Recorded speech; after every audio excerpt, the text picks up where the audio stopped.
Hello students. Topic for today's video is Samagra Shiksha Abhiyan and it's a scheme.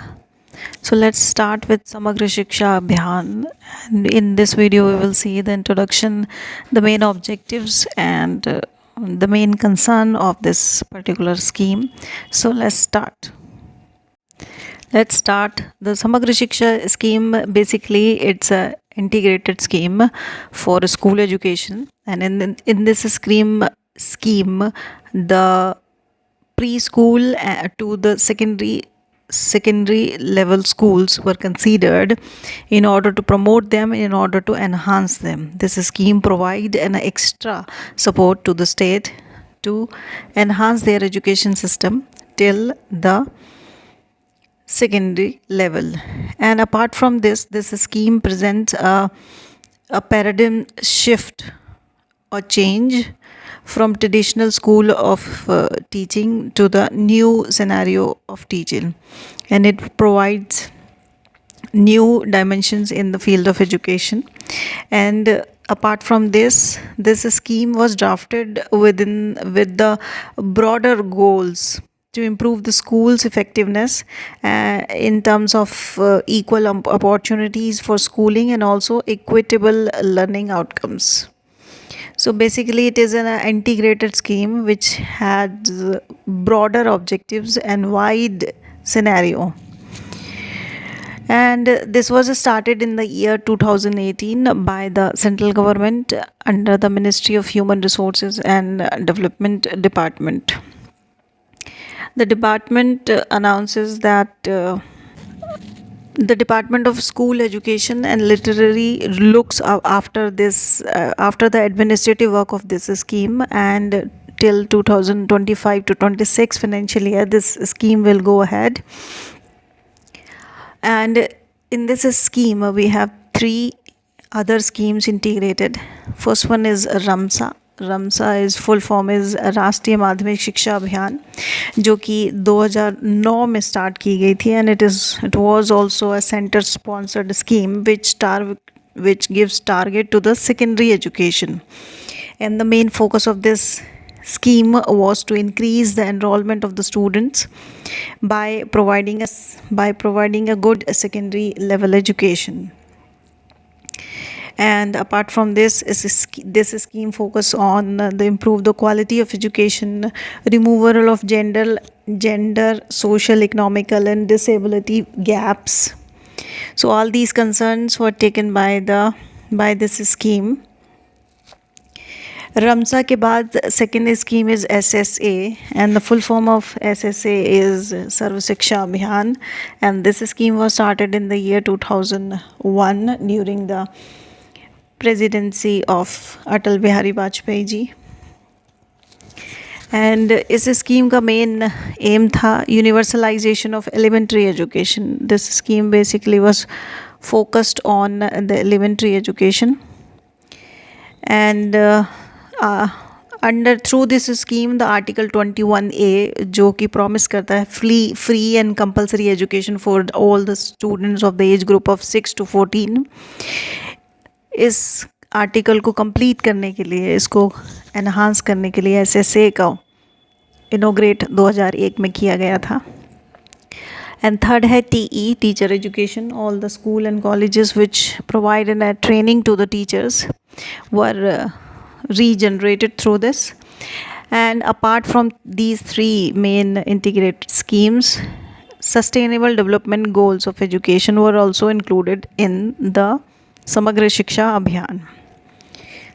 So here the question raised, what is the meaning of the word sustainable development? Hindi में इसको सतत विकास के लक्ष्य बोलेंगे. सतत विकास के लक्ष्य का मतलब क्या है?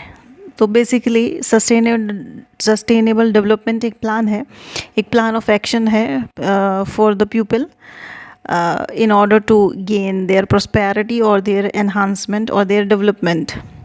So government decided till 2030 government decided 17 sustainable development goals, और उन गोलों में से 17 गोलों में से एक गोल एजुकेशन बेस पे भी है, और वो एम करता है इंश्योर करता है कि इंक्लूसिव एजुकेशन प्रोवाइड की जाए, जिसमें क्वालिटी को हम प्रमोट करेंगे लाइफ लॉन्ग लर्निंग अपॉर्चुनिटीज़ को, और बच्चों के विकास के लिए हम पूरी तरह से फोकस करेंगे। तो ये 3 स्कीमें मेन और एक सस्टेनेबल डेवलपमेंट, इन चारों को हमने आपस में इंटीग्रेट कर दिया समग्र शिक्षा अभियान में, जो कि 2018 में government of India, ministry of human resource department, मानव संसाधन विकास मंत्रालय के द्वारा स्टार्ट की गई,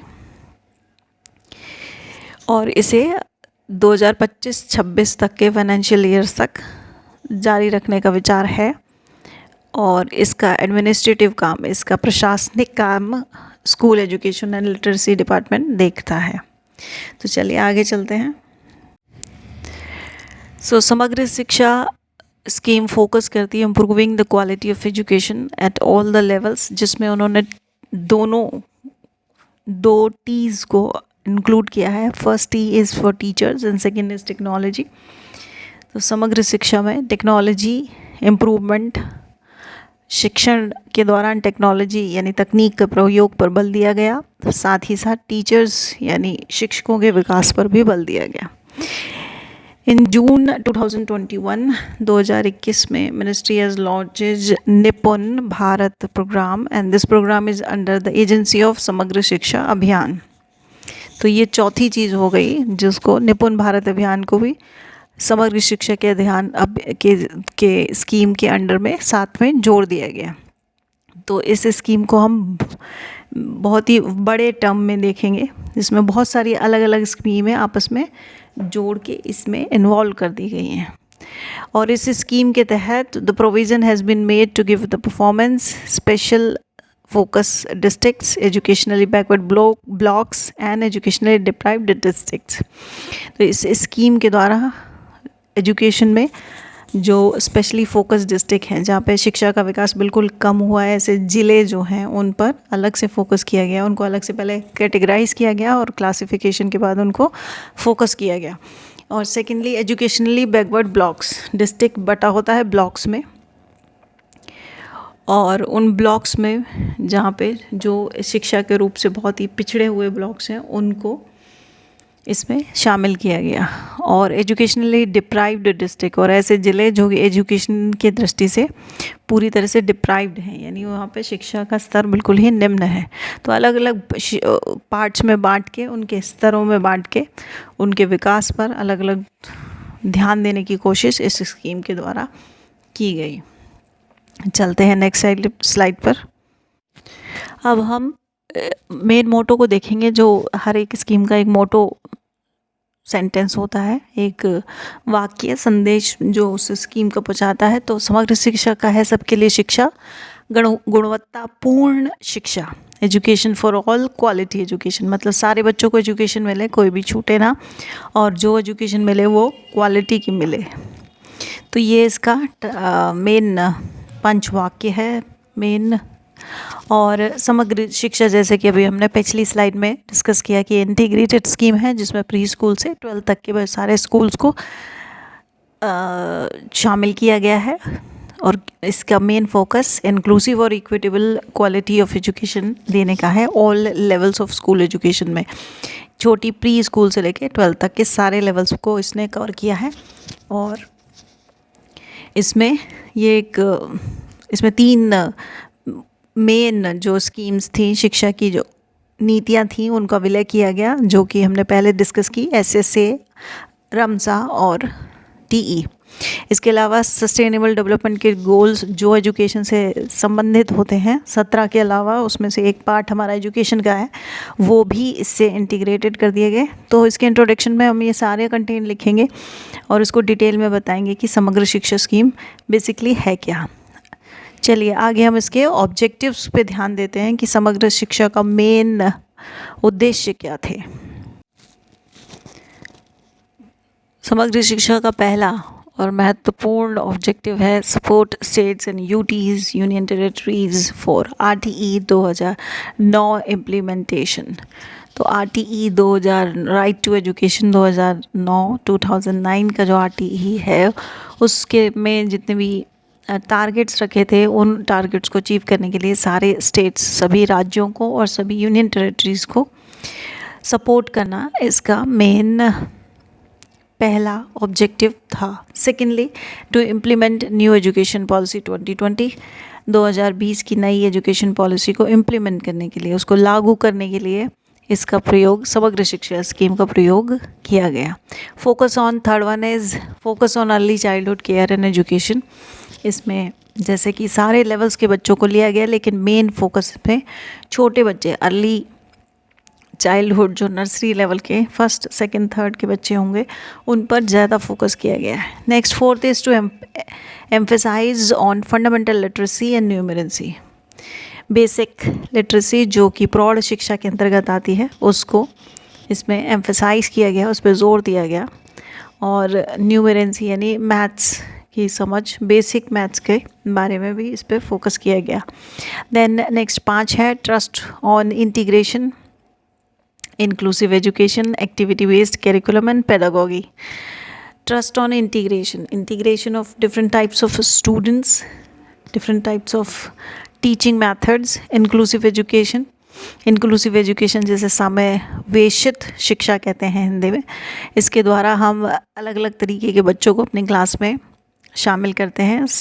इंक्लूसिव एजुकेशन में socially deprived, age appropriate, disable बच्चे, नॉर्मल बच्चे, सारे बच्चे एक साथ मिक्स होके शिक्षा ग्रहण करते हैं। लेकिन डिसेबल बच्चों में भी एक क्राइटेरिया रखा हुआ है कि इस क्राइटेरिया तक के बच्चे होंगे तो उनको नॉर्मल बच्चों के साथ पढ़ाने का मौका दिया जाएगा, पढ़ने का। जैसे ब्लाइंडनेस में अगर 10% या 20% ब्लाइंडनेस है तो वो इंक्लूसिव एजुकेशन के तहत सामान्य बच्चों के साथ बच्चा वो स्टडीज़ करेगा। लेकिन अगर वो कंप्लीट ब्लाइंड है तो फिर वो ब्लाइंड स्कूल में जाएगा। तो यहाँ पे इंक्लूसिव एजुकेशन का मेन जो फोकस था वो ये था कि जो नॉर्मल बच्चे हैं वो सीख सकें कि इन बच्चों के साथ किस तरह से व्यवहार किया जाता है, और ये बच्चे भी सीख सकें कि नॉर्मल लाइफ कैसे जी जा सकती है। तो उनको आपस में करीब लाना इस शिक्षा की व्यवस्था का मेन कंसर्न था। तो इंक्लूसिव एजुकेशन के जितने भी ऑब्जेक्टिव थे उनको समग्र शिक्षा के साथ भी जोड़ दिया गया। एक्टिविटी बेस्ड कैरिकुलम, ऐसा कैरिकुलम, ऐसा पाठ्यक्रम जिसमें कि हम बच्चों को प्रयोगात्मक शिक्षा दें, उन्हें एक्टिविटी दें, बहुत सारे करके वो कुछ सीखें, और उसी तरीके की पेडागोगी हो, टीचिंग भी उसी तरीके की हो जिसमें वो एक्टिविटी करें कई सारी। तो ये सब चीज़ों का ऑब्जेक्टिव्स बना के समग्र शिक्षा में जोड़ दिए गए। Next 6 is bridging the gender gap and social gap in the school education. School की शिक्षा में जो जेंडर गैप आ जाता है, यानी मेल और फीमेल का, फीमेल की रेशो अभी भी कम है, उसको दूर करने के लिए, उसको बराबर करने के लिए, उसको ठीक करने के लिए। और सोशल गैप यानी जो पुअर बच्चे हैं या फाइनेंशियली या इकोनॉमिकली जो कि शिक्षा नहीं ले पा रहे हैं, उस सभी गैप को दूर करने के लिए भी इसमें ऑब्जेक्टिव बनाया गया। देन प्रमोट वोकेशनल एजुकेशन, व्यावसायिक शिक्षा। ज़्यादा से ज़्यादा शिक्षा का मेन उद्देश्य व्यवसाय हासिल करना है, तो इसको प्रोवाइड कराने के लिए, उसको एनहांस करने के लिए समग्र शिक्षा तत्पर है। And then ensuring a safe, secure and conductive learning environment. एक स्कूल में एक ऐसा सीखने का वातावरण जो सेफ़ हो, सिक्योर हो और कंडक्टिव हो, यानी उसमें काफ़ी सारे नई नई क्रियाविधि हो, सीखने के लिए एक अच्छा एनवायरनमेंट हो। तो ये 8 फोकस समग्र शिक्षा में, 8 लक्ष्य, ऑब्जेक्टिव समग्र शिक्षा में शामिल किए गए। अब हम इसके की फीचर्स के बारे में बात करेंगे। इससे पहले हमने इसके ऑब्जेक्टिव्स को देखा। की फीचर्स और ऑब्जेक्टिव्स के बीच में क्या डिफरेंस है?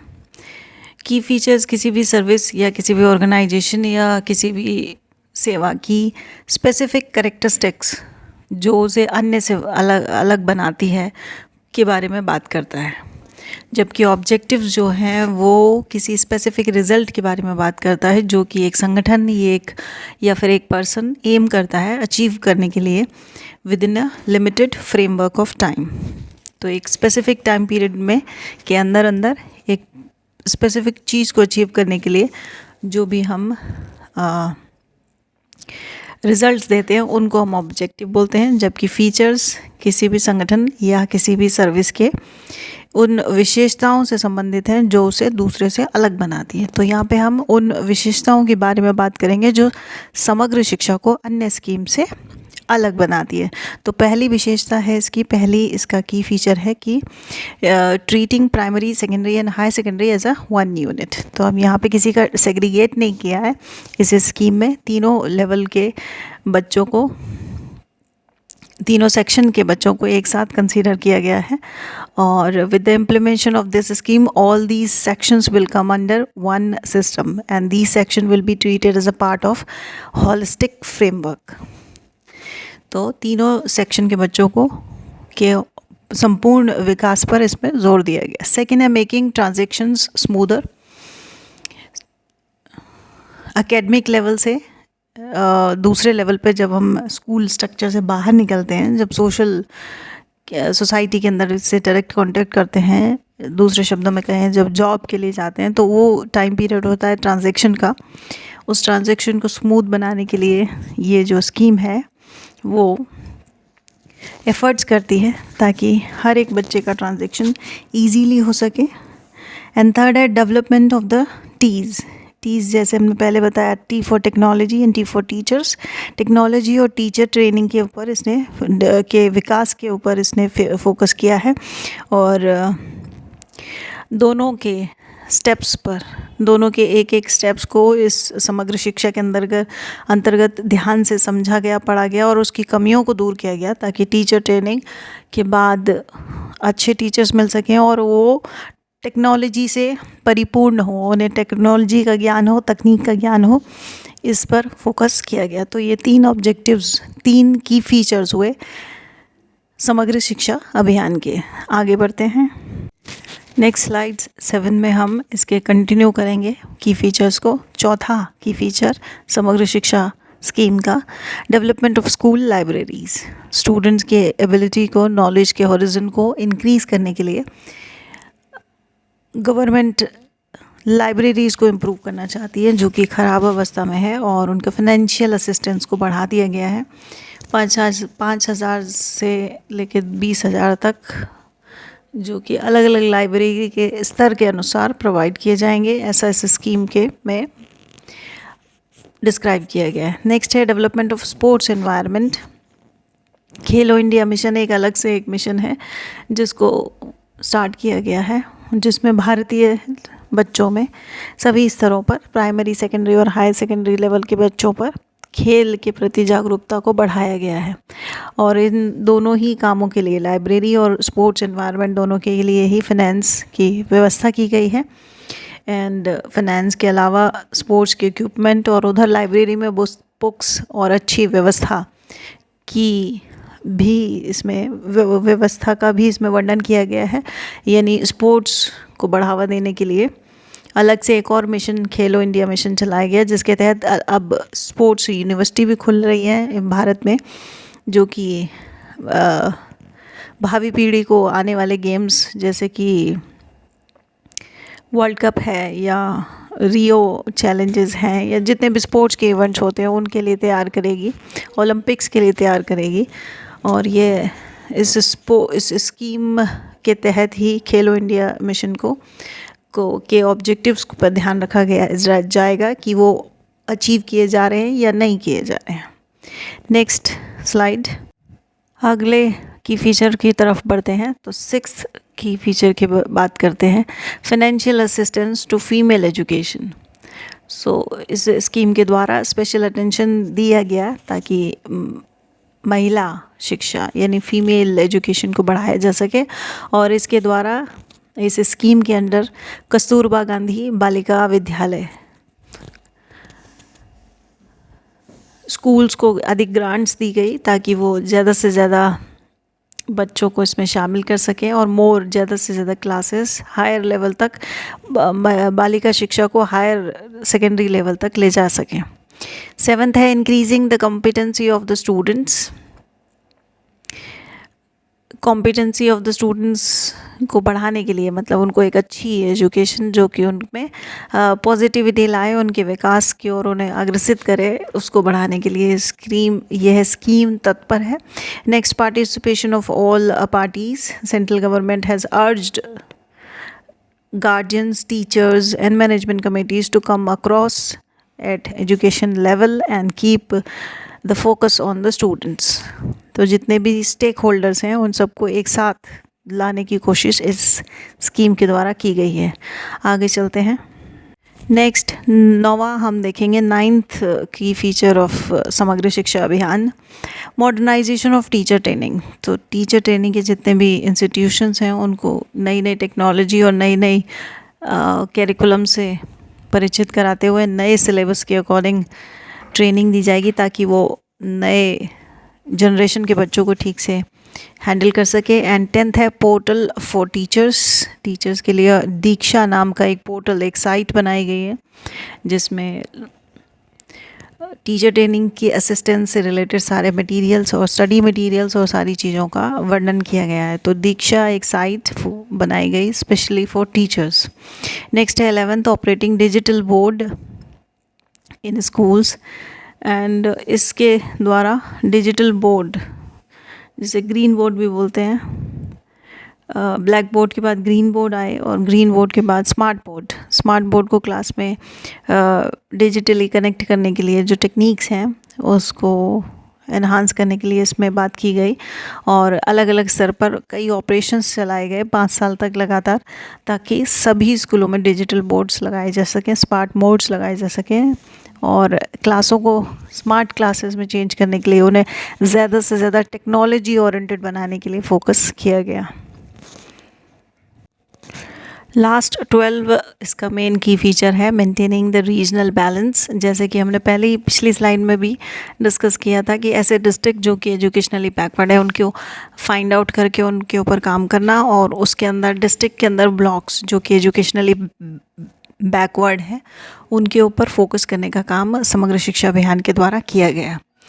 और इसके कार्य को आसान बनाने के लिए नीति आयोग ने ऐसे 117 भारत में डिस्ट्रिक्ट फाइंड आउट किए हैं, आइडेंटिफाई किए हैं, जो कि स्पेशल फोकस की रिक्वायरमेंट रखते हैं।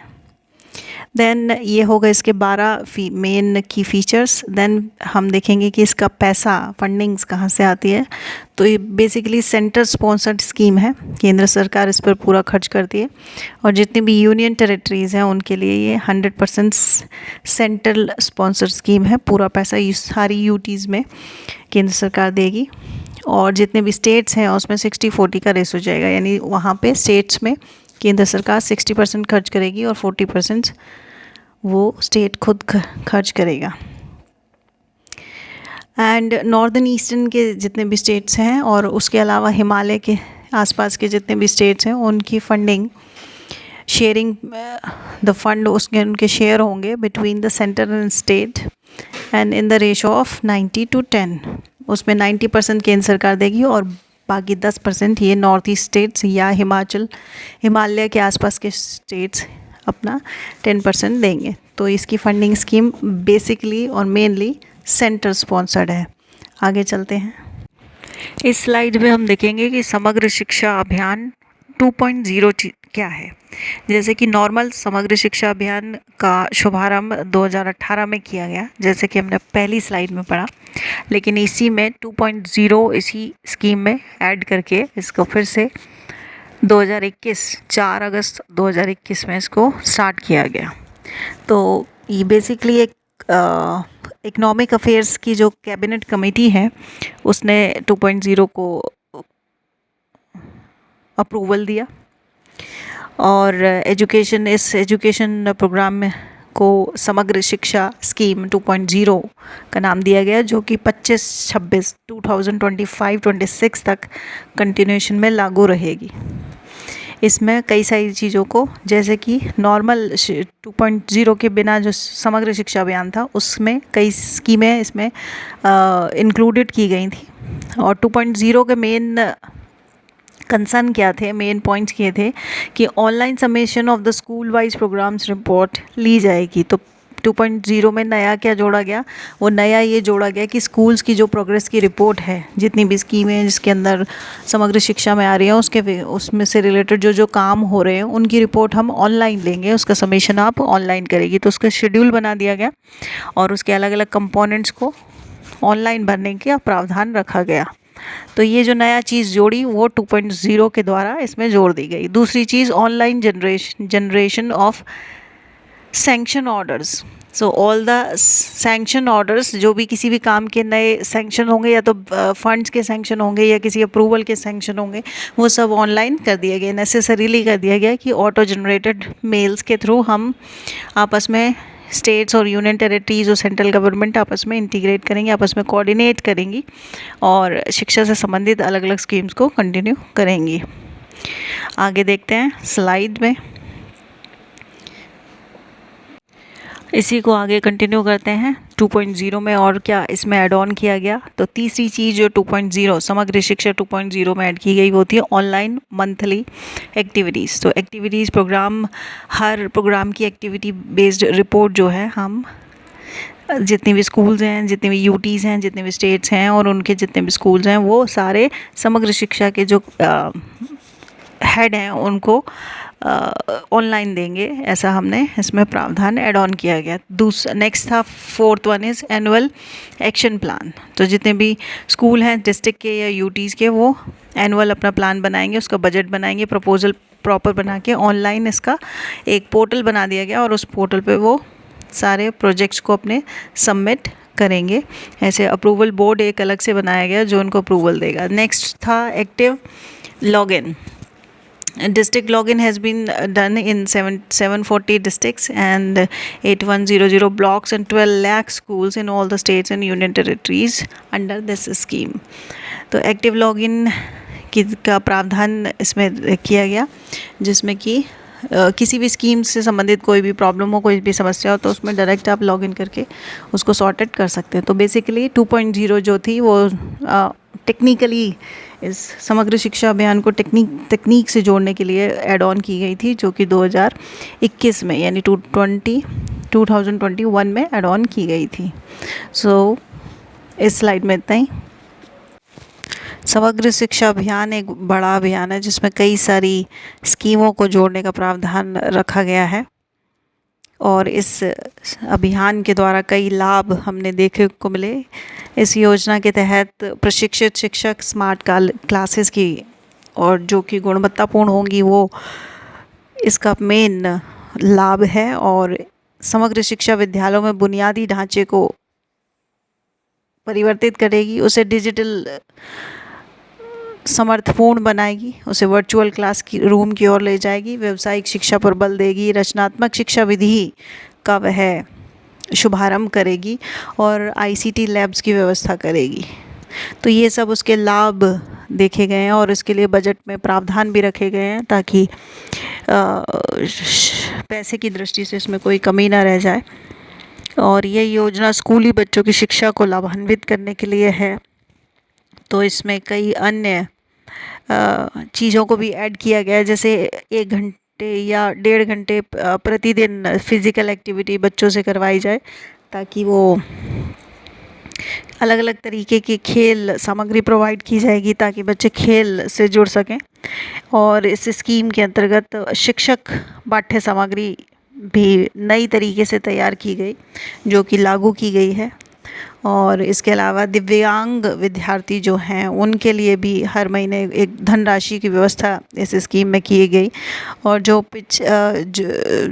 भौगोलिक रूप से पिछड़े हुए क्षेत्र हैं जैसे उत्तर पूर्व के क्षेत्र या पहाड़ी क्षेत्र, वहाँ पे राज्य सरकार और केंद्र सरकार मिलकर संपूर्ण शिक्षा का भार अपने वहन करेंगी और मुफ्त शिक्षा बच्चों को प्रोवाइड कराएंगी।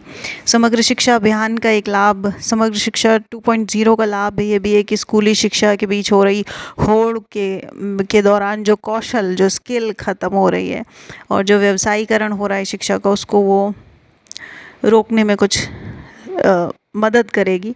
और लाइब्रेरी, स्कूलों की लाइब्रेरी के बस पे फोकस किया गया है जहाँ पे स्थिति को सुधारने के लिए नई पुस्तकों और नए बजट्स को प्रोवाइड किया गया। तो कुल मिलाकर ये एक समग्र शिक्षा अभियान और समग्र शिक्षा अभियान 2.0 ये दोनों ही स्कीम भारत की शिक्षा व्यवस्था में नए परिवर्तन ला रही हैं और नए आयामों को, नए चरणों को छूने के लिए शिक्षा को आगे प्रेरित कर रही हैं। तो इस वीडियो में बस इतना ही। अगले वीडियो में हम नए पॉइंट्स के साथ फिर मिलते हैं। तब तक के लिए thank you.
Please subscribe to Systematic Concepts channel and press the bell icon to get the notification of my video regularly.